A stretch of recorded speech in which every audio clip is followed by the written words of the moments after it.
Double engine सरकार लोक मत फिल कले आप देखिए आमर गोटे इंटरनेशनल एयरपोर्ट होची ओडिशा रे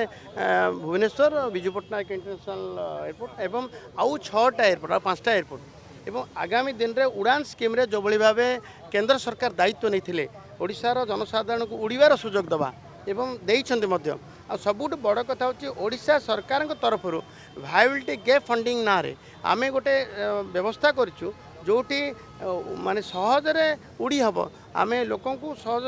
आर्थिक बोझर कमे पारू एवं जो वायबिलिटी जोटी गैप रोची जदि कौन सी एजेंसी इच्छा प्रकट करूना से बिजनेस रे सफल हेबेनी तेणु आम से किसी प्रोत्साहन दौचु एवं आम कार्गोर व्यवस्था करूँ जमीक दुबई दुबई जावाई भुवनेश्वर एयरपोर्ट आम व्यवस्था अच्छी एवं दुबई एयरपोर्ट आम कार्गोर व्यवस्था करमर ताकि जमीक ढेंकानाल आंब गला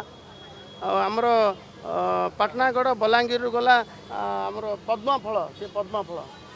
तेणु आम एक्सपोर्ट भी करूँ आगामी दिन में ये विभिन्न संभावना को आखि आगे रखे आम जमी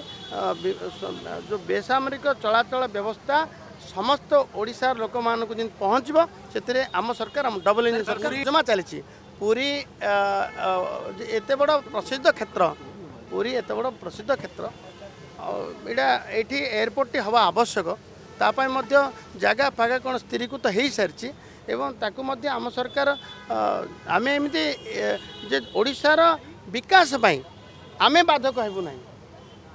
आम डबल इंजन सरकार ओडिशार विकास में बाधक हेब नहीं जो कार्य जी करूना कहीं जदि ओडिशार विकास में होती आम आगू बढ़ेबू।